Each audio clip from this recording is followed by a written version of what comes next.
तो आज का सेशन मुख्यतः इसलिए है क्योंकि आज अपने एडमित्री की तरफ से तीसरा टेस्ट था, फुल एंड टेस्ट था। ठीक है, 2 टेस्ट पहले भी हुए थे। अब चूंकि मैं लगातार क्वेश्चंस भी बना रहा हूँ करंट अफेयर के, तो कल मैंने कुछ लगभग 45 से 50 क्वेश्चंस बनाए थे। उन्हीं में से कुछ 20-22 क्वेश्चन मैंने आज के टेस्ट में भी डाले करंट अफेयर के। और अब जब करंट का क्वेश्चन मैं ही बना रहा हूँ तो मुझे लगा कि यहाँ भी लोगों का टेस्ट होना ही चाहिए। एक पैटर्न जो मैं लगातार फॉलो कर रहा हूँ और समय लगने के पीछे शायद यही कारण है कि जिस तरह से आयोग प्रश्न पूछता रहा है, ठीक उसी तरीके से प्रश्नों का निर्माण हो सके, स्पेशली करंट अफेयर में, क्योंकि जो क्वेश्चन फ्रेम हो रहे हैं उसमें मैं करंट अफेयर ही बना रहा हूँ, है ना। शुरुआत में क्वेश्चन आपने देखा होगा जो 1 से लेकर के कुछ 25-30 तक रहे होंगे, 30-35 तक, उन्हीं प्रश्नों को मैंने बनाया ताकि उनकी पुनरावृत्ति हो, उनका रेपिटेशन हो, तो आप बहुत कंफर्टेबल फील करें एग्जाम हॉल में। ये मेरा कोशिश है। नंबर कम आया ज़्यादा है उससे मुझे फ़र्क नहीं पड़ता, और आपको भी नहीं पड़ना चाहिए। बहुत शॉर्ट सेशन होगा, बहुत छोटा सा सेशन होगा, सिर्फ ये दिखाने की कोशिश करूंगा कि वो करंट अफेयर के प्रश्न किस तरह से हल किए जा सकते थे, पूरे के पूरे हल किए जा सकते थे, उसमें से आधे लगभग लॉजिक से हल हो सकते थे, और ऐसे ही प्रश्नों को आयोग ने पूछा है, बार बार पूछा है, ताकि आपका कॉन्फिडेंस डेवलप हो सके इस प्रक्रिया पर। तो शुरू करते हैं। करंट अफेयर में अगर आपने 30 में 27-28 कर लिया, 26 कर लिया, लॉजिक से, समझ से, जिस भी तरीके से पढ़ने से, तो आपकी स्थिति औरों से बहुत अच्छी हो जाएगी। क्योंकि नए चावल हो या पुराने चावल, करंट अफेयर तो सबके लिए समान है। ठीक है, तो ये बात की ध्यान में रखिए कि कोर सब्जेक्ट के साथ करंट अफेयर सबसे महत्वपूर्ण भूमिका निभाने वाला है। स्क्रीन शेयर कर रहा हूँ मैं।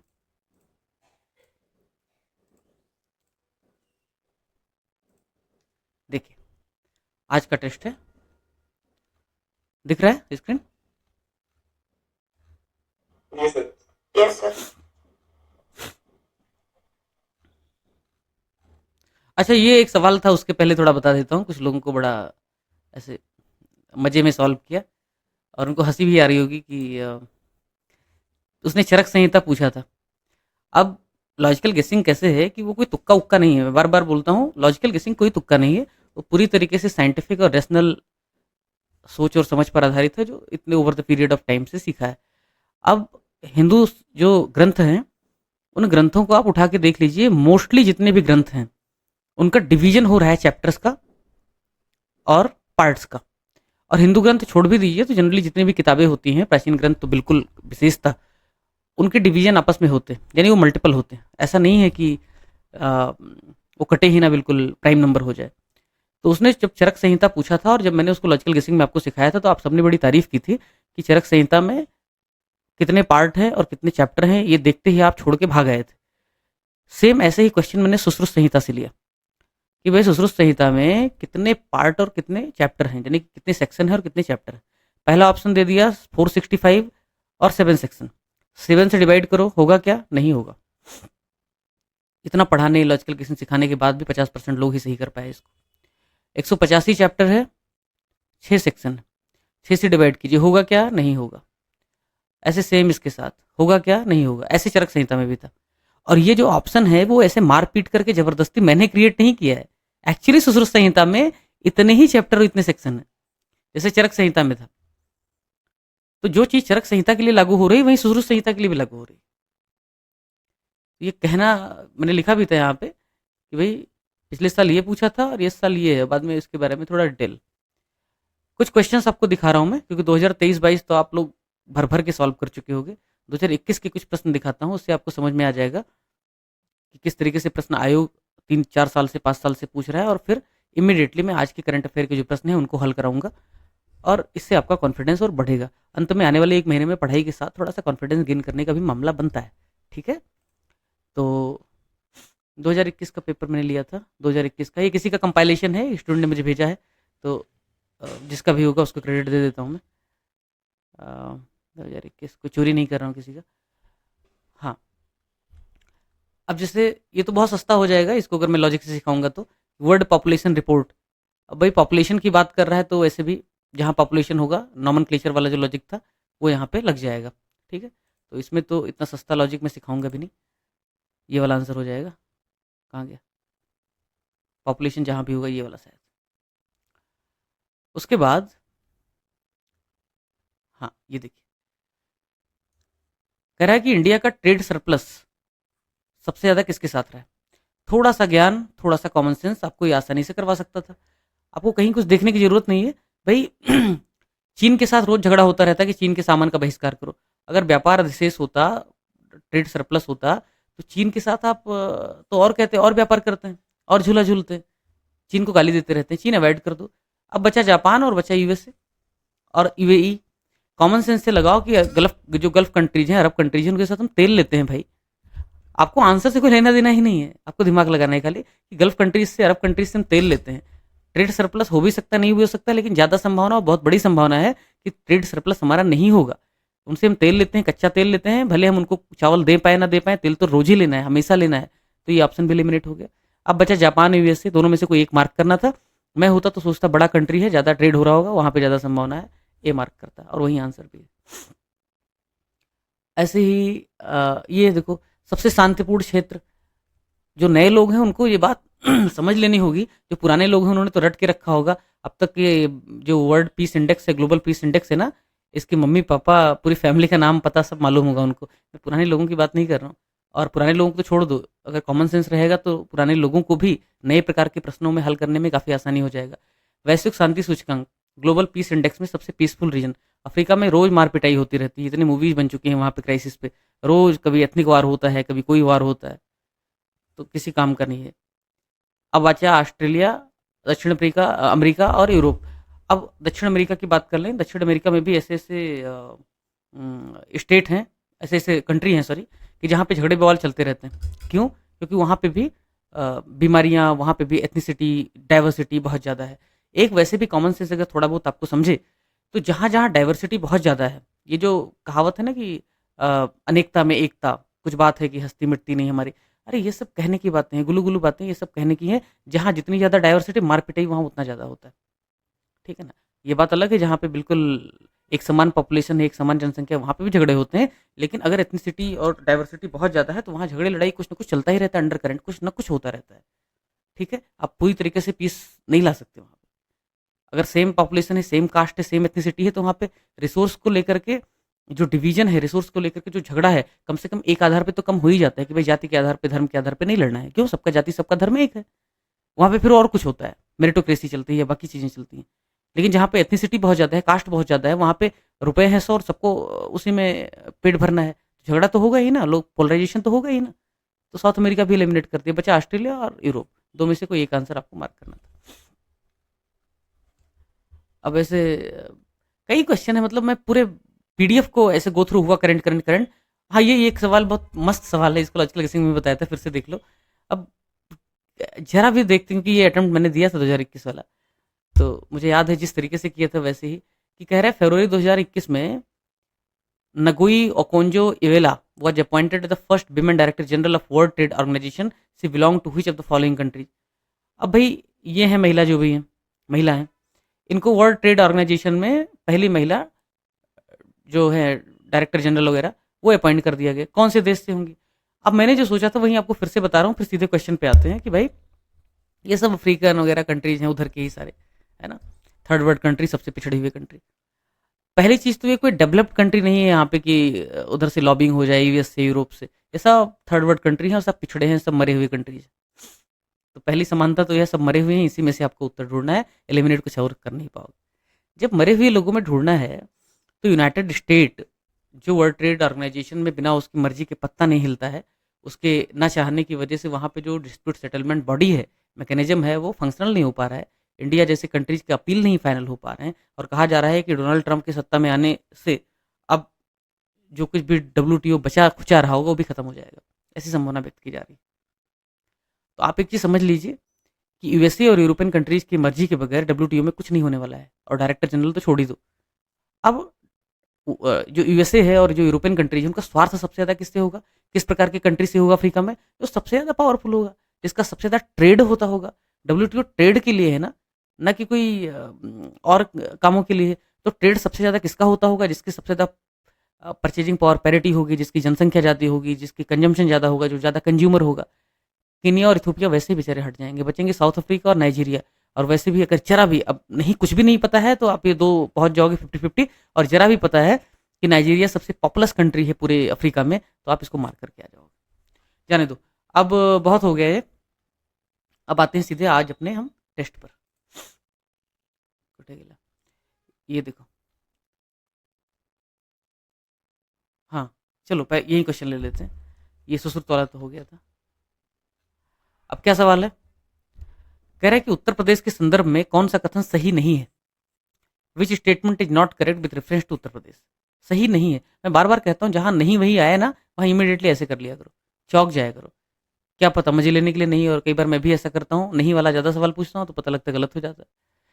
स्टेटमेंट नंबर 1, एसोचैम के द्वारा उत्तर प्रदेश को best state in skill development का स्वर्ण पुरस्कार मिला है। Uttar Pradesh has received gold medal for the best state in skill development for from ASSOCHAM. अब एक्चुअली मुझे नहीं पता, आपको नहीं पता, किसी को मान लो नहीं पता है, तो नहीं पता है तो आजकल उत्तर प्रदेश को बहुत प्राइज वगैरह मिल रहे हैं, मिल रहा होगा, नहीं मिल रहा होगा, हमें क्या मतलब है, छोड़ दो ऐसे, साइड में रखो। दूसरा स्टेटमेंट, आलू, आम, आंवला, एथेनॉल उत्तर प्रदेश अग्रणी है। उसने ये नहीं कहा कि नंबर 1 है। नंबर 1 कहता तो थोड़ा सा आप चौंक सकते थे, थोड़ा सा आपके कान खड़े हो सकते थे, लेकिन वो कह रहा है अग्रणी है। हाँ तो ठीक है, लीडिंग है, हो सकता है नंबर 1 ही हो। और अगर आपको जरा भी कॉमन सेंस है कि आलू आम में यूपी आंवला में शायद नंबर 1 चल रहा है, तो एथेनॉल में थोड़ा बहुत आपका डाउट हो सकता है, डाउट है भी, महाराष्ट्र वर्सेस उत्तर प्रदेश। और कई लोगों ने मुझसे पूछा था, क्योंकि पिछले वाले टेस्ट में मैंने जानबूझ के डाला था एथेनॉल में यूपी नंबर 1 या महाराष्ट्र नंबर 1, तो बता दूं महाराष्ट्र नंबर 1 चल रहा है संभवतः फिलहाल के लिए 2.67 बिलियन लीटर के साथ, और यूपी शायद 2.60 बिलियन लीटर के साथ, ऐसे कुछ डेटा है ना। पीआईबी का मैंने उसमें कटिंग डाला था, एक बार देख लेना, वो ऑथेंटिक है, ठीक है। तो ये स्टेटमेंट आप सही मार्क कर सकते थे, क्यों, क्योंकि आलू आम में यूपी नंबर 1 चल रहा है, आंवला में शायद भी नंबर 1 चल रहा है, और ये अग्रणी है, तो इसमें कोई समस्या बात थी नहीं। दूसरा, देश का सबसे बड़ा रेल नेटवर्क और सड़क नेटवर्क उत्तर प्रदेश में ही है। अरे भाई, उत्तर प्रदेश में इतनी ज़्यादा पॉपुलेशन है, इतनी ज़्यादा टाउन है, इतनी ज़्यादा ज्योग्राफी है, तो एक ठीक ठाक संभावना है, प्लेन है, ज़्यादा सड़कें, ज़्यादा रेलवे का डेवलपमेंट वहीं हो सकता है जहाँ पे प्लेन हो। अगर आपसे कहा जाए कि मणिपुर में, मिजोरम में, सिक्किम में रेलवे ज़्यादा होगा या उत्तर प्रदेश में ज़्यादा होगा, कोई भी, मतलब क्या ही कहा जाए, सबसे बाबू सोना भी बता देंगे कि भाई मणिपुर में ज़्यादा नहीं हो सकती, यूपी में ज़्यादा होगा, क्योंकि प्लेन में बिछाना आसान भी है और प्लेन में कनेक्टिविटी ज़्यादा तेज़ी के साथ फैलती भी है। और दूसरा बड़ा कारण है कि जो कच्चा माल से लेकर के फिनिश गुड है, वो प्लेन में ज़्यादा उनको कैरी करना पड़ता है, ज़्यादा पॉपुलेशन रहती है, ज़्यादा कंज्यूमर रहते हैं, तो मार्केट के हिसाब से भी अच्छा है। मणिपुर में बना भी देंगे, सिक्किम में बना भी देंगे, तो उसका कुछ खास प्रॉफिट नहीं होगा, स्ट्रेटजिक खाली फायदा होगा कि दुश्मनों के साथ लड़ाई में मदद हो जाएगा। तो इस हिसाब से स्टेटमेंट सही लगना चाहिए, अगर नहीं पता है तो भी। मैं लॉजिक से आपको सिखाने की कोशिश कर रहा हूँ करंट कैसे सॉल्व करें, थोड़ा बहुत भी 30-40% भी अगर आपके पास नॉलेज है, और अगर आपको आता है सॉल्व करना, आपको समझता है कैसे अप्रोच करना है, आप कर ले जाओगे। ये वीडियो या ये एक्सप्लेनेशन बनाने की मेरी गरज नहीं थी, क्योंकि जितने प्रश्न हैं सब में मैंने एक्सप्लेनेशन दे के रखा है, सब में देखो पूरा, ऐसा कोई क्वेश्चन नहीं है जिसमें एक्सप्लेनेशन ना दिया, और सारे प्रामाणिक हैं, सारे गवर्नमेंट साइड से लिए गए हैं। तो मुझे ये करने की ज़रूरत नहीं थी, लेकिन मुझे ऐसे लगता है कि करंट अफेयर में अगर आपका मैक्सिमम स्कोर नहीं आता है तो वो चिंता की बात है। लोगों को लगेगा लचकल किसिंग खाली स्टेटिक में काम करता है, हर जगह काम करता है, वो जीवन में भी काम करने वाला है। तो ये हो गया, ये भी सही हो गया। अब यहाँ पे देखो कैच था, उत्तर प्रदेश कौशल विकास नीति को लागू करने वाला दूसरा राज्य। उत्तर प्रदेश कौशल विकास नीति को लागू करने वाला दूसरा राज्य, मतलब स्किल डेवलपमेंट जो है उसको लागू करने वाला उत्तर प्रदेश सेकंड स्टेट। एक बात आप समझ लीजिए, हो सकता है उत्तर प्रदेश पहला राज्य भी हो, मुझे नहीं पता पहला राज्य है दूसरा राज्य है, लेकिन मुझे ऐसे डाउट आता है कि जो साउथ की कंट्रीज हैं, सॉरी साउथ के जो स्टेट हैं, सदर्न जो स्टेट्स हैं, वो स्किल डेवलपमेंट के मामले में यार, या ह्यूमन डेवलपमेंट के मामले में ज़्यादा आगे। जितने भी सदर्न स्टेट हैं उनका स्किल डेवलपमेंट उत्तर प्रदेश या किसी भी नॉर्थ स्टेट की तुलना में कहीं ज़्यादा है। इवन एक क्वेश्चन आया था, गुजरात का क्वेश्चन उसने पूछा था, यहीं कहीं होगा अगर मैं देखूँ तो, मैं अभी देख रहा था कहीं पे था, वो क्वेश्चन इतना ऑब्वियस था, ऐसे बता देता हूँ। उसमें पूछा था उसने, आयोग ने, कि कुछ तो भी कोई डेवलपमेंट पैरामीटर था, ह्यूमन डेवलपमेंट पैरामीटर, और उसमें कौन सा स्टेट नंबर 1 पे है उसमें, या कुछ क्रोनोलॉजी लगानी थी, उसमें गुजरात भी था और साउथ के स्टेट भी थे। अब गुजरात कितना भी कह दे कि कुछ दिन गुजारो गुजरात में या फैक्ट्री वहाँ पे लग जाए, लेकिन कुछ भी कर लो, बहुत सारी पॉपुलेशन सौराष्ट्र में रहती है, बहुत सारी पॉपुलेशन ट्राइब है, बहुत सारी पॉपुलेशन बॉर्डर एरियाज में रहती है। गुजरात साउथ की स्टेट को कम्पीट नहीं कर सकता स्किल डेवलपमेंट और ह्यूमन डेवलपमेंट के मामले में। क्यों? क्योंकि साउथ के स्टेट ज़्यादा पैसा खर्च करते हैं अपने लोकल जो इशूज हैं उन पर, यानी कि पंचायत और म्यूनिसिपैलिटी को ज़्यादा एलोकेशन होता है फंड का। इसके अलावा वहाँ पे जो डेमोक्रेटिक डिसेंट्रलाइजेशन है वो बहुत अच्छे से नीचे तक पहुँच पाया है, बहुत अच्छे तरीके से वहाँ पे गवर्नेंस का मॉडल एस्टेब्लिश हो पाया है, बहुत अच्छे तरीके से वहाँ पे एजुकेशन और हेल्थ पे पैसा खर्च हुआ है। तो किसी भी हालत में साउथ की स्टेट को, पॉपुलेशन भी कम है, ये नॉर्थ की स्टेट और वेस्ट की स्टेट आसानी से हरा नहीं सकते हैं। तो इसलिए कुछ भी आ जाए, नॉर्थ वर्सेस साउथ हो, और जब स्किल डेवलपमेंट की बात हो, ह्यूमन डेवलपमेंट की बात हो, तो पहले वेटेज जो है, पहली वरीयता, प्रेफरेंस जो है वो साउथ को ही देना। अगर ऐसा आपको समझता है तो निश्चित तौर पे ये वाला जो स्टेटमेंट है वो आप क्या कहते हैं कि गलत होगा। उत्तर प्रदेश कब से इतना ज़्यादा प्रोग्रेसिव और इतना ज़्यादा प्रोएक्टिव हो गया कि साउथ से पहले या उन्हीं के साथ में उसने स्किल डेवलपमेंट कार्यक्रम शुरू किया। भारत सरकार ने जब नेशनल स्किल डेवलपमेंट प्रोग्राम शुरू किया, उसी के आसपास लगभग बाकी स्टेट ने भी शुरू किया। ठीक है, तो ये हो गया, पढ़ लेना आंसर। अगला क्वेश्चन, उत्तर प्रदेश की सौर ऊर्जा नीति। ये फैक्चुअल सवाल था एक्चुअली। इसमें सारे स्टेटमेंट पॉजिटिव हैं और एक दूसरे से रिलेटेड हैं, उस हिसाब से आप सही कर सकते थे। और मैंने जानबूझ करके ऐसे ही प्रश्न बनाया भी था कि भाई इससे ये जुड़ा, इससे ये जुड़ा। एक थोड़ा सा डाउट हो सकता था कि यार अगले 5 साल में क्या 22,000 मेगावाट उत्पादन हो पाएगा, ये एक डाउट था। क्योंकि जब मैं क्वेश्चन फ्रेम कर रहा था तब मैं स्वयं डाउट में था, यार हो सकता है क्या। तो मैंने सोलर पॉलिसी पढ़ी, बात तो सही थी उसकी, तो यहाँ पे आपको थोड़ा सा डाउट हो सकता था। लेकिन अगर ऑल करेक्ट लिखा होता तो उसकी तरफ जाने की संभावना आपकी ज़्यादा बननी चाहिए। ठीक, इसमें लॉजिक उतना अच्छा काम नहीं कर सकता, जबरदस्ती मारपीट के नहीं करना है। अब ये देखो स्टेटमेंट, ये आप आराम से कर लोगे अभी।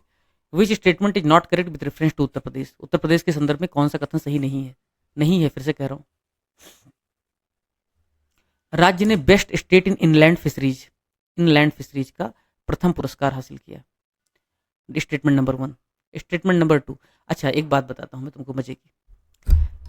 भारत में 2 प्रकार से फिशरीज होती है, एक तो भाई इनलैंड हो गया और एक क्या हो गया, समंदर में जाकर के। ठीक है, अब उत्तर प्रदेश के पास समंदर है क्या? नहीं है। आंध्रा के पास, तमिलनाडु के पास, केरला के पास समंदर है। पश्चिम बंगाल के पास भी थोड़ा बहुत नदी और मिलता जुलता एरिया है। अब तुम ही बताओ, जिसके पास समंदर होगा उनके जो फिशरमैन होंगे, जो मछुआरे होंगे, वो बोट में बैठ करके मस्त खुली समंदर में ढेर सारा मछली पकड़ने की कोशिश करेंगे या फिर अपने गांव तालाब के गड्ढे में फंसे रहेंगे? निश्चित तौर पे जिसके घर के बगल में समंदर होगा वो बगल में गड्ढा खोद के मछली पालन नहीं करेगा। ये बहुत ऑब्वियस है। तो जो साउथ के स्टेट हैं अगर ऐसा करेंगे भी तो जो समंदर में जाएगा वो ज़्यादा मछली लेके आ जाएगा। तो जो कोस्टल जो स्टेट हैं वो समुद्र से ज़्यादा मछली पकड़ेंगे बजाय कि इनलैंड फिशरीज करने के चक्कर में। जबकि जो नॉर्थ के स्टेट हैं, जो लैंड लॉक्ड स्टेट हैं, वो फिशरीज के लिए समंदर पर निर्भर रह नहीं सकते, इसलिए उनकी संभावना है कि वो फिशरीज में पहला स्थान प्राप्त करें। उत्तर प्रदेश की ज्योग्राफी, उत्तर प्रदेश की पॉपुलेशन या वहाँ जो डेमोग्राफी है जिस तरीके से है, ऑफकोर्स इसमें कोई कम्युनल नहीं हूँ मैं, बट उत्तर प्रदेश की एक बड़ी पॉपुलेशन मुस्लिम पॉपुलेशन है और मुस्लिम पॉपुलेशन एक प्रीडोमिनेंटली नॉन वेजिटेरियन कम्युनिटी मानी जाती है। तो नॉन वेज की अच्छी खासी कंजम्पशन है, इसीलिए सर उत्तर प्रदेश में हर प्रकार की मीट का ठीक ठाक प्रोडक्शन होता है। उसमें क्या कहने में ऐसा है। तो ऐसा होने की वजह से आप एज्यूम कर सकते हैं कि निश्चित तौर पे फिशरीज में उत्तर प्रदेश का जोर भी होगा और पहला स्थान भी हो सकता है, कोई दिक्कत नहीं उसमें। दूसरा स्टेटमेंट, उत्तर प्रदेश ई श्रम पोर्टल पर लगभग 8.32 करोड़ कामगारों के पंजीकरण के साथ देश में तीसरे स्थान पर है। आप जरा कॉमन सेंस लगाओ मित्र, कि जब प्रीडोमिनेंटली अगर नॉन वेज खा रहे हैं लोग या पॉपुलेशन बहुत ज़्यादा है या एरिया है ठीक ठाक, वहाँ पे इनलैंड फिशरीज हो रहा है, नंबर 1 हम बन रहे हैं, आलू में नंबर 1 बन रहे हैं, हमारी पॉपुलेशन इतनी ज़्यादा है, 25 करोड़ से ऊपर है। तो 25 करोड़ से ऊपर है, अगर एक डेफिनेट परसेंटेज ऑफ पीपल भी जाकर के ई श्रम पोर्टल पर रजिस्टर करना शुरू कर देंगे तो उत्तर प्रदेश पहले स्थान पे आ जाएगा या दूसरे तीसरे चौथे पे रहेगा? अरे दूसरे पे कह देता तो थोड़ा बहुत मैं समझ भी लेता कि चलो महाराष्ट्र वगैरह पहले स्थान पे हो सकते हैं, उत्तर प्रदेश में उतना टेक्नोसेवी लोग नहीं है। ये तीसरे स्थान पर कह रहा है, जानबूझ करके डाला है ऐसा, है ना। क्योंकि आयोग भी ऐसे ही प्रश्न पूछता है जहाँ पे आपका लॉजिक काम कर सके। ठीक है, तो ये तीसरे स्थान पर जब बोलेगा तो चौंकना चाहिए भाई कि उत्तर प्रदेश नंबर 1 पॉपुलेशन में, इतनी सारी जनसंख्या शहरों में रहती है, इतने सारे डिजिटल रिफॉर्म हो चुके हैं, डिजिटाइजेशन हो गया है। दूसरा समझ सकते थे तीसरे स्थान पे कब से आ गया जबकि पॉपुलेशन सबसे ज़्यादा है। ई श्रम पोर्टल पे रजिस्टर करेंगे सामान्य लोग भी तो भी वो पहले स्थान पे टॉप कर जाएगा, दूसरे स्थान पे आ जाएगा। तो सही नहीं है पूछ रहा था, इसी में आपकी सुई अटक जानी चाहिए थी। अगला स्टेटमेंट भी पढ़ ही लेते हैं। ये सब प्ले पार्क वगैरह है, जीवन ज्योति। अच्छा ये देखो, प्रधानमंत्री जीवन ज्योति योजना के अंतर्गत वर्तमान में उत्तर प्रदेश 1.9 करोड़ नामांकन के साथ दूसरे स्थान पर है। जनरली उत्तर प्रदेश जहां जहां पॉपुलेशन वाले काम है, चाहे वो रजिस्ट्रेशन करना हो, चाहे वो बेनिफिशरी का हो, वहां वो पहले स्थान पर है या दूसरे स्थान पर है एट द मैक्स। जनधन के मामले में, भाई जनधन के मामले में सबसे ज़्यादा अगर एब्सोल्यूट पॉपुलेशन देखा जाए तो गांव में उत्तर प्रदेश की मिलेगी। परसेंटेज की बात नहीं कर रहा हूँ मैं, एब्सोल्यूट पॉपुलेशन की बात कर रहा हूँ। उत्तर प्रदेश का कम परसेंटेज भी नंबर के हिसाब से बहुत ज़्यादा हो जाएगा। जैसे भारत में जो गरीबों की पॉपुलेशन का परसेंटेज अगर 15-20% भी हो जाए तो भी वो 20-30 करोड़ हो जाता है, ठीक है ना, नाइजीरिया की पॉपुलेशन को पार कर जाएगा। तो ऐसे ही उत्तर प्रदेश में अगर एक पर्टिकुलर परसेंटेज ऑफ पीपल भी बीमा के तहत, इस स्कीम के तहत कवर हैं, तो भी वो संख्या, एब्सोल्यूट जो संख्या है बहुत ज़्यादा बढ़ जाएगी। फिर चाहे जनधन योजना हो, चाहे जीवन ज्योति बीमा योजना हो, चाहे आयुष्मान भारत योजना हो, तो उस हिसाब से उत्तर प्रदेश सीधे टॉप करेगा, और नहीं टॉप करेगा तो सेकंड पे आके अटक जाएगा, उससे नीचे पे एक समझौता नहीं हो पाएगा। तो ये दूसरा कह रहा था, इसलिए इस पे घड़ी की सुई जो है वो थोड़ी सी कम अटकी।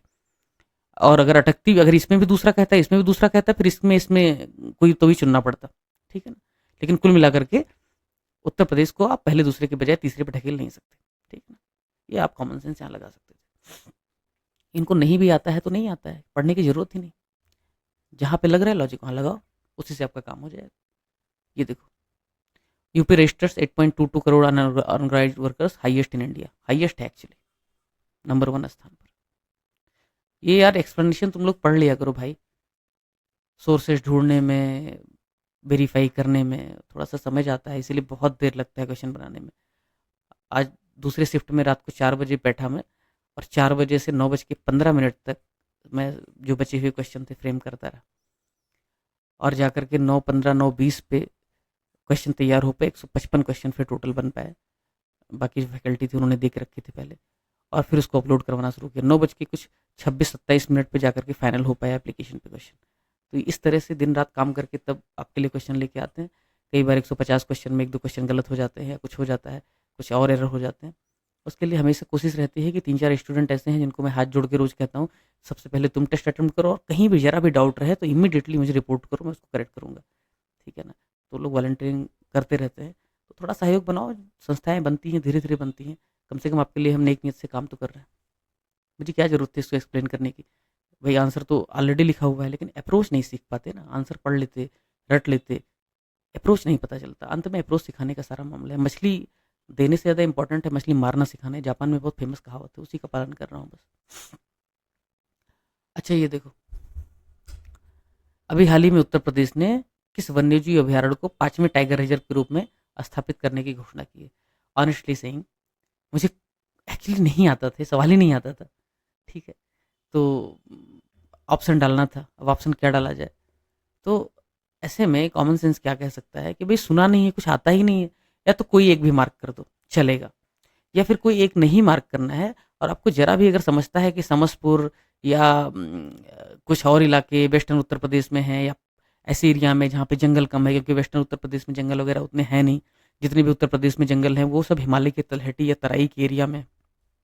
अगर आपको जरा भी कॉमन सेंस है, जरा भी बैकग्राउंड का इन्फॉर्मेशन है, और आपको ये पता है कि सुहेलवा वगैरह जो है वो कहीं हिमालय की तरफ पड़ता है, कहीं तराई की तरफ पड़ता है, कहीं पूर्वांचल की तरफ पड़ता है, कहीं पूर्वी उत्तर प्रदेश की तरफ पड़ता है, तो आप समझ सकते हैं कि टाइगर रिजर्व वहाँ पे होगा जहाँ टाइगर होगा, टाइगर वहाँ पे होगा जहाँ हैबिटाट होगा, हैबिटाट वहाँ पे होगा जहाँ जंगल होगा। जंगल कहाँ है? पूर्वी उत्तर प्रदेश में। जंगल कहाँ है? हिमालय की तलहटी में है। तो टाइगर रिजर्व बनने की संभावना यार पूर्वांचल में होगा, तो वैसे भी खत्म कर सकते थे। ये कह रहा है पीलीभीत, अमनगढ़, रानीपुर, बिजनौर के बाद अब बिजनौर देखा जाए तो उत्तराखंड के बॉर्डर पे, ये सब उत्तराखंड के बॉर्डर पे, ये पूर्वांचल में।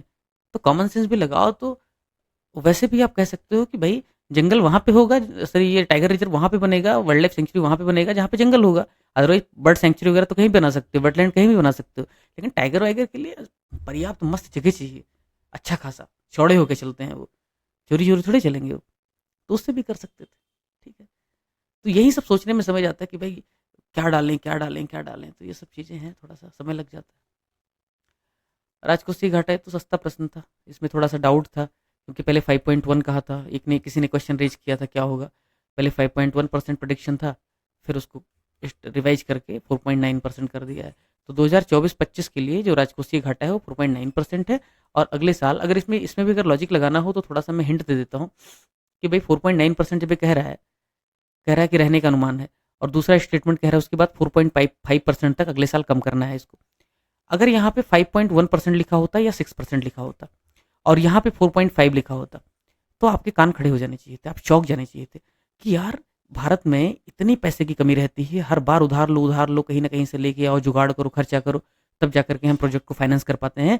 तो 5% 6% राजकोषीय घाटा चल रहा है और अचानक से 1.5% कम कर लेंगे। जीडीपी का 1.5% समझ रहे हो कितना ज्यादा हो गया? अगर जीडीपी मान लो कितना 400-500 लाख करोड़ ही मान लो, तो फिर 50 लाख करोड़ मतलब ये मजाक चल रहा है क्या? नहीं हो सकता। तो मैं यही कहना चाह रहा हूँ कि 1.5-2% अचानक से एक साल में कम नहीं होता, लेकिन 4.9 और 4.5 ये थोड़ा लॉजिकल है। हाँ भाई, एक साल में 0.4 बेसिस पॉइंट आराम से कम हो सकता है। तो थोड़ा सा कोरिलेट करो, थोड़ा रुको। इतना प्रश्न लेंदी नहीं होता है यूपीपीसीएस में कि आपका समय नहीं बचेगा। ठहरो, रुको जरा, इस टाइप का थोड़ा सा सोचो तो फिर कर सकते हो। बाकी ये तो बच्चों वाला सवाल था, लिख भी दिया है। पीआईबी का ही कटिंग है। जनरली डेटा ऑथेंटिक होते हैं, फिर भी कभी कुछ हो जाए तो सवाल कर सकते हो। अवेलेबल हूँ मैं आपके लिए हमेशा। यहाँ से देखो, 2024-25 के बजट अनुमानों के अनुसार राजकोषीय घाटा सकल घरेलू उत्पाद का 4.9% रहने का अनुमान है और अगले वर्ष 4.5% तक लाना है। और जो इंटरिम बजट आया था उसमें 5.1% कहा गया था बजट घाटा, राजकोषीय घाटा। सॉरी। अब अगला सवाल एक और डाला था, अच्छा लॉजिकल गेसिंग था। ये भी लॉजिक से सॉल्व कर सकते हैं, लेकिन जान दो इसे। हाँ, ये लास्ट दो क्वेश्चन खाली बताना चाह रहा हूँ, ज़्यादा समय नहीं लूंगा आपका। लास्ट के दो सवाल खाली लॉजिक से सॉल्व कराने जा रहा हूँ बस। केंद्रीय बजट 2024-25 के अनुसार केंद्र सरकार किस क्षेत्र में सबसे अधिक पैसा खर्च करती है? ठीक है, ये सवाल है और ये दिया भी हुआ है। अब जब मैं क्वेश्चन फ्रेम कर रहा था और ये फोटो देख रहा था तो मेरे दिमाग में आ रहा था कि क्या डालूं।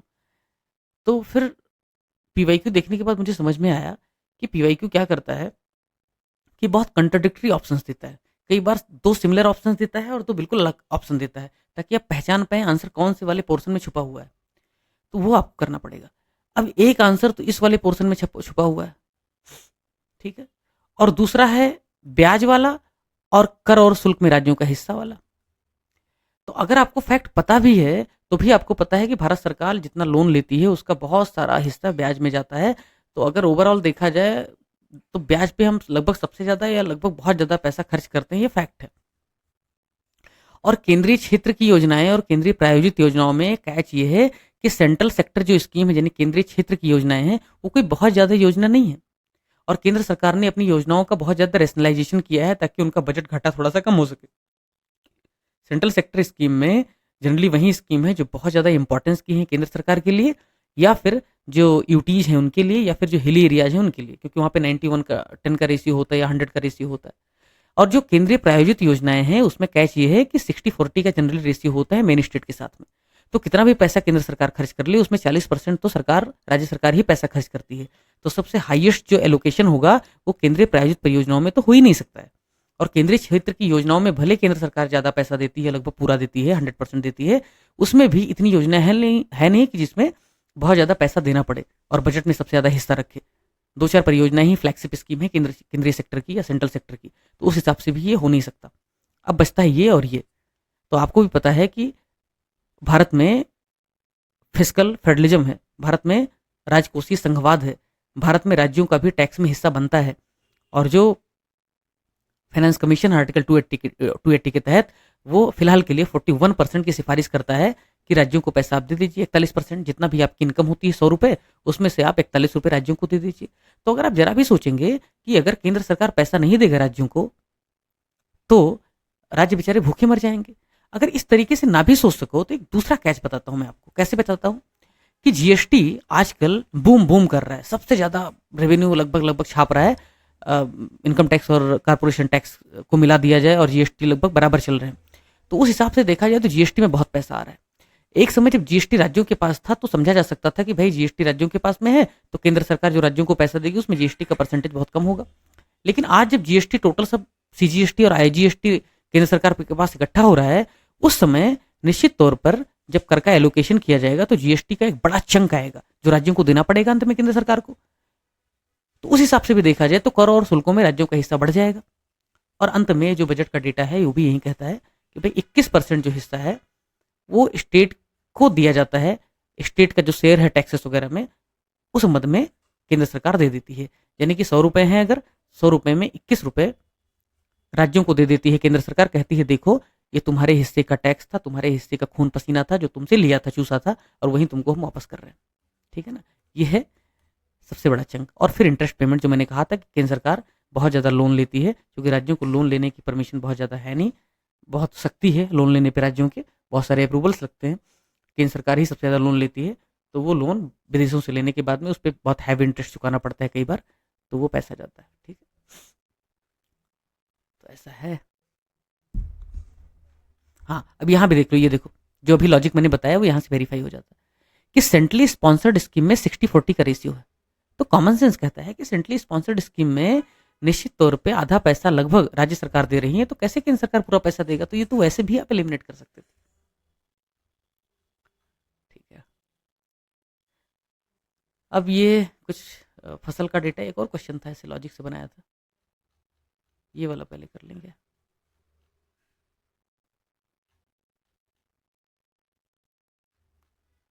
काफी जगह लॉजिक लग रहा है लेकिन ज्यादा समय नहीं खराब करेंगे। हाँ, एमएसपी वाला कर लेते हैं, फिर इसके बाद एमएसपी कर लेंगे। देखो, कह रहा है कि फसलों के शीर्ष उत्पादक राज्यों के संदर्भ में कौन सा सही नहीं है। यानी कि जो फूड प्रोड्यूसिंग स्टेट हैं, बताना है कि कौन सा अनाज कौन से स्टेट में सबसे ज़्यादा होता है। मैं तो भाई कह रहा है कि नहीं है ना, गलत पूछ रहा है। सबसे पहले मैं देखता कि जिस जो थोड़ा बहुत हमारे स्टेट का है वो मुझे आता है कि नहीं आता। चलो मान लो मैं बी वाला ऑप्शन ही ले लेता हूँ, मोटा अनाज। आपको पता है जब ग्रीन रेवोल्यूशन नहीं आया था उत्तर प्रदेश में, वेस्टर्न उत्तर प्रदेश में, पंजाब में, तब कौन सा अनाज होता था? मोटा अनाज। मेरी माँ बताती हैं कि जो चावल, एक्चुअल जो चावल है, राइस अपना, ये कम बनता था, बहुत ही कम बनता था। ज़्यादा जो है एक उस ज़माने में मोटे अनाज बनते थे। ठीक है ना, गेहूँ कम बनता था। तो ग्रीन रेवोल्यूशन जब आया तो उसकी वजह से क्या हुआ कि भाई गेहूँ चावल बहुत ज़्यादा होने लगा। मोटे अनाज क्यों होते थे ज़्यादा? क्योंकि पानी की कमी होती थी, सिंचाई की व्यवस्था नहीं थी। तो सिंचाई की व्यवस्था ना होने की वजह से, एरिड एरिया होने की वजह से कैसे भी मोटा अनाज कोर्स जो भी सीड है डाल देते थे और वो उगाता था, उसको ज़्यादा पानी की ज़रूरत नहीं थी, ड्राउट रेजिस्टेंस भी था और आराम से काम हो जाता था। तो राजस्थान जो है एक ऐसा एरिया है जो सूखा है, जहाँ पे उतना ज़्यादा सिंचित क्षेत्र नहीं है। गुजरात भी ऐसा ही एरिया है, महाराष्ट्र का भी कुछ हिस्सा ऐसा ही है। तो ऐसे इलाकों में मोटे अनाज के होने की संभावना ज़्यादा होगी। ठीक है, और एक बहुत फेमस कहावत है कि जो फूड हैबिट है वो फूड हैबिट व्यक्ति से या धर्म से नहीं तय होता, फूड हैबिट तय होता है क्लाइमेट से। आप यूरोप में चले जाइए, ज़्यादा नॉनवेज खाते हैं, क्यों? क्योंकि भाई अपने शरीर को गर्म रखने के लिए या बाकी और ज़रूरी चीज़ों के लिए। या आप अरब कंट्रीज़ में चले जाइए, ज़्यादा नॉनवेज खाते हैं, क्यों? क्योंकि वहाँ पे पालक की साग तो इमीडिएटली ताज़ा मिल नहीं पाएगी उनको, तो इसलिए नॉनवेज उनको ज़्यादा खाना पड़ता है। तो कॉमन सेंस भी लगाया जाए तो फूड हैबिट क्लाइमेट से ज़्यादा डिफाइन होती है। तो मोटा अनाज वहाँ पे होगा जहाँ पे थोड़ा सा ड्रॉट एरिया होगा, थोड़ा सा सूखा एरिया होगा, उस हिसाब से राजस्थान फिट बैठता है। तो ये स्टेटमेंट वैसे भी सही हो जाना था। चावल के मामले जहाँ तक बात किया जाए, चावल में एक कैच है, पहले भी बताया था कि पश्चिम बंगाल हमेशा टॉप कर रहा था, लेकिन वो थोड़ा सा गेम हो गया जिसकी वजह से अब चावल में तेलंगाना पहले पे है। मैं ऑलरेडी डेटा डाल चुका हूँ कुछ के फॉर्म में। तेलंगाना पहले पे है, यूपी दूसरे पे है और तीसरे पे वेस्ट बंगाल है। इसको सीधे सीधे रट लो, दिमाग मत लगाओ, यही सही है। तेलंगाना पहले पे है और वेस्ट बंगाल दूसरे पे। कैसे याद रखोगे? चावल उत्पादन के लिए क्या चाहिए? पानी। पानी कहाँ से आता है? ट्यूबवेल से आता है। तेईस से तेलंगाना, यू से उत्तर प्रदेश, वेल से वेस्ट बंगाल। हो गया गेम। ठीक है, इसी बहाने देख लो। व्हीट में उत्तर प्रदेश पहले पे है, व्हीट में एमपी दूसरे पे है, ये सब गेहूं के कटोरे हैं, और पंजाब तीसरे पे है। ऐसे मक्का देख लेना, इंपॉर्टेंट टोटल फूड ग्रेन भी है, तो उत्तर प्रदेश पहले पे है और मध्य प्रदेश दूसरे पे। ठीक। अब जो लास्ट क्वेश्चन में डिस्कस करने वाला हूँ, एक अच्छा क्वेश्चन है लॉजिकल गेसिंग के हिसाब से, उसको देख लीजिए। फसलों को दिए जाने वाले एमएसपी के संदर्भ में निम्नलिखित में से सत्य कथन की पहचान कीजिए। 3-4 लोगों ने मुझे पर्सनल मैसेज करके बोला कि आपने क्वेश्चन गलत बना दिया। हमने कहा ठीक है भाई, देख लेंगे शाम को क्या है। Identify the true statement from the following with reference to MSP given to the crop. MSP का मतलब क्या? एमएसपी का मतलब मिनिमम सपोर्ट प्राइस। इतना तो मिनिमम पैसा हम तुमको 1 कुंटल पे देंगे ही देंगे। तो किसान मित्रों, तनाव मत लो, हम आपको इतना पैसा देने ही वाले हैं, धूमधाम से बुआई करो और हम तुमको पैसे देंगे। एमएसपी क्यों डिक्लेयर करती है सरकार? एमएसपी इसलिए डिक्लेयर करती है ताकि किसान तनाव मुक्त होकर के उस फसल का उत्पादन करें। ऐसा ना करें कि खेती पे कुछ और करना शुरू कर दें, है ना, भांग गांजा उगाना शुरू कर दें या प्रति छोड़ दें, ये फसल उगाएं। दूसरा, सरकार चाहती है कि जिस पे एमएसपी वो बढ़ाना चाहती है ताकि उस फसल को प्रमोट किया जा सके, ताकि उसका उत्पादन थोड़ा सा बढ़ाया जा सके, ज़्यादा इंसेंटिव दिया जा सके किसानों को। किसी व्यक्ति को अगर आप काम करवाना चाहते हैं, मान लो मेरा एक नेफ्यू है छोटा, मान लो अगर मैं उससे काम करवाना चाहता हूँ कि बेटा ये जा करके मेरा ये काम कर लो, मान लो नीचे कुछ गिर गया है, जाके नीचे उठा लो, वो तभी जाएगा जब मैं उसको पहले से कोई लॉलीपॉप दूंगा, पहले से बोल बच्चन वादा करके रखूंगा, तुम आओगे तो मैं तुम्हारे लिए चॉकलेट रखूंगा। वो लेके आएगा तो इतना महान तो है नहीं कि वो लेकर के आएगा फिर मुझसे चॉकलेट की डिमांड करेगा।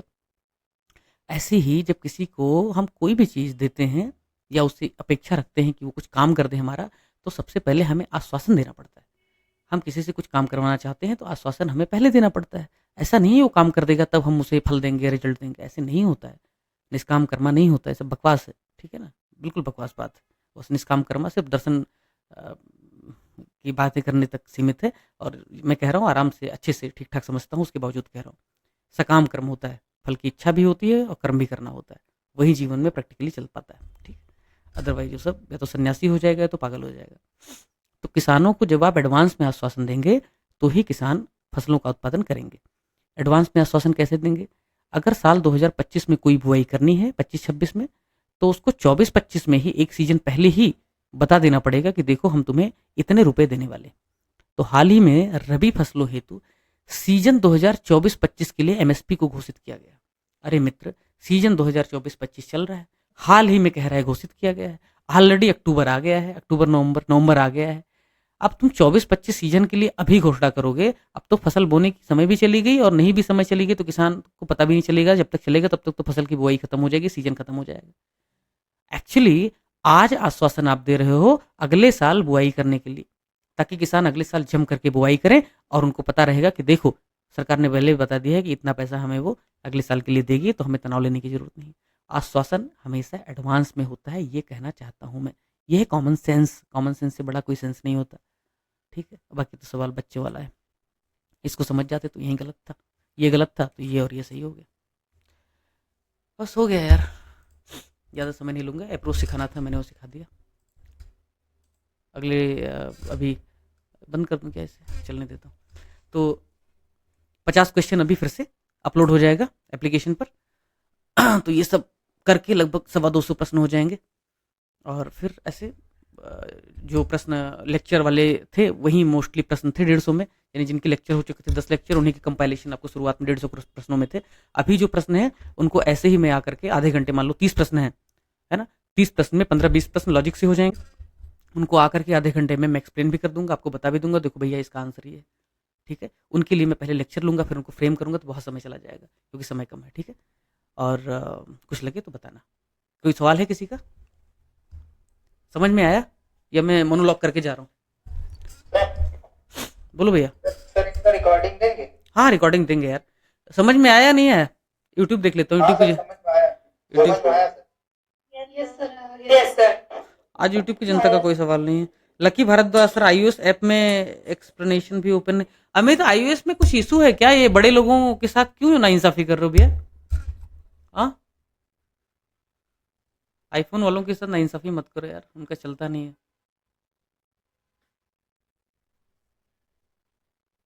कर देना, ठीक है। तब सर ऐसे डेली करवा दिए करिए कुछ क्वेश्चन। अरे हाँ करवाएंगे, बिल्कुल कराएंगे। अब रोज ही तो आ रहा हूँ, कल छोड़ दिया जाए तो रोज आ रहा हूँ। परसों तो 1.5 घंटे की पॉलिटी की क्लास हुई, फाइनल पूरा धूम धूम कर दिया है ना, सारे आर्टिकल खत्म कर दिए। उसके पहले ज्योग्राफी था, एनवायरनमेंट था, रोज ही तो चल रहा है भाई, लगभग रोज चल रहा है। लेकिन एक क्लास के लिए अभी इसके लिए समय नहीं लगा, लेकिन मेरे कहने का मतलब सर ये नहीं था, क्वेश्चन करवा दीजिए सर, इससे वो पता चल जाएगा क्वेश्चन अटेम्प्ट कैसे करना है। हाँ हाँ बिल्कुल कराएंगे, और लगभग रोज कराएंगे, तनाव मतलब। करंट अफेयर में जितने क्वेश्चन अभी तक करवाए थे 150 लगभग, वो सब लेक्चर पर आधारित थे। 10 लेक्चर में लगभग 150 प्रश्न बने, ठीक है, 15 क्वेश्चन 16 क्वेश्चन पर लेक्चर के हिसाब से। वो ऑलरेडी एक्सप्लेनेशन अवेलेबल था, पीडीएफ अवेलेबल था, तो उसको मैं एक्सप्लेन कराऊंगा नहीं। अब जितने भी प्रश्न फ्रेम कर रहा हूँ उन सबको एक्सप्लेन करूंगा। अंत में तुमको पता भी तो होना चाहिए ना कैसे मैंने फ्रेम किया, क्या लॉजिक लगाया। आपको क्वेश्चन दिखाऊंगा, देखो आयोग ने ऐसा पूछा है, मैं आपको ऐसा बता रहा हूँ। That's my duty. बोलो प्रदीप। सर अभी जो 50 क्वेश्चन कर रहे थे अपलोड करने के लिए, करंट के लिए कह रहे थे। हाँ और क्या, करंट के लिए कह रहा हूँ ना। उसमें से 20 क्वेश्चन इधर डाल दिया है, 30 और बचा हुआ है। ओके 50 रात में अपलोड हो जाएगा। जी।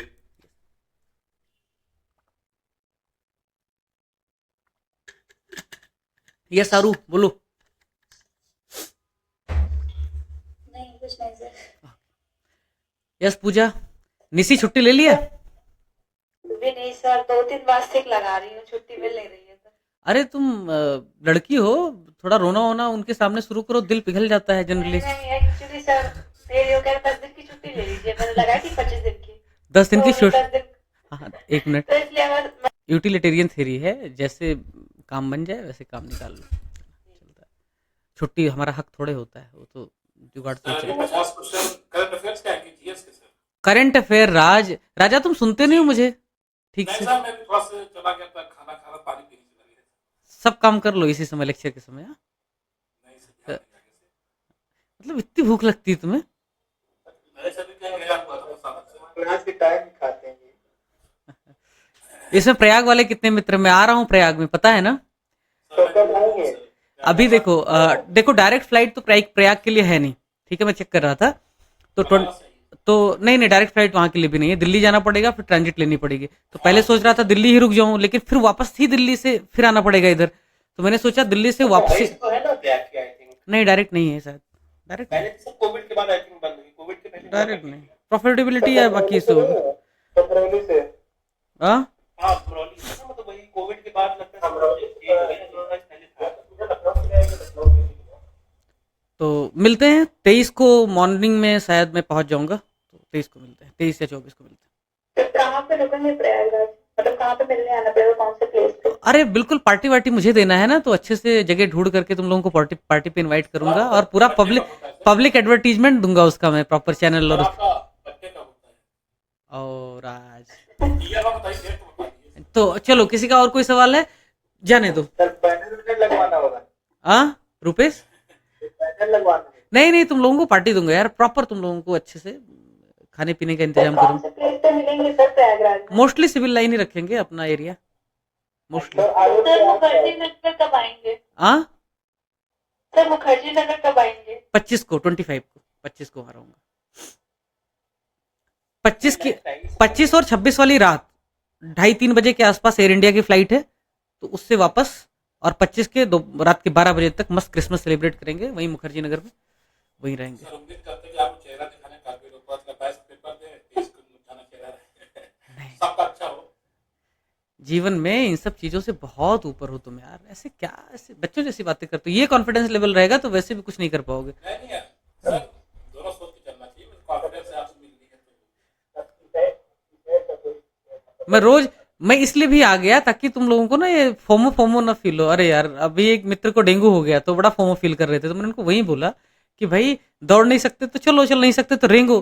तो अब तुम अगर बेड पे हो हॉस्पिटल के तो क्या दिक्कत है, तुम यूट्यूब का प्राइम ले लो, ऐड वगैरह नहीं आएगा, और कोई लेक्चर जहाँ पे जैसे भी मिल जाए, या अपने एप्लीकेशन पे चैनल कुछ तो भी लेक्चर है तो उसको लगा करके कान के नीचे रख लो, सुनते रहो सुनते रहो सुनते रहो।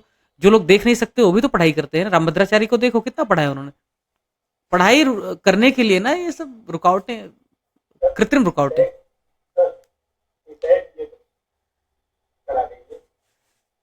किस सेक्शन में प्रॉब्लम है आपको सीसेट में?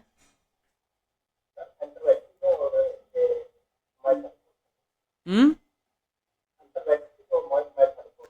एक बार वो एक छोटा सा लेक्चर बनाया था, बिना कुछ देखे मुंह उठा के आ गया था, और कॉमन सेंस से कराने की कोशिश की थी कि कैसे कम्युनिकेशन वाले क्वेश्चन हल करोगे। तो एक बार यूट्यूब पे देखो, अब नहीं होगा मिसकम्युनिकेशन टाइप का वीडियो पड़ा है। अगर उससे लग रहा है कुछ हेल्प हो रहा है तो दूसरा वीडियो भी उस पर बना दूंगा मैं, ठीक है?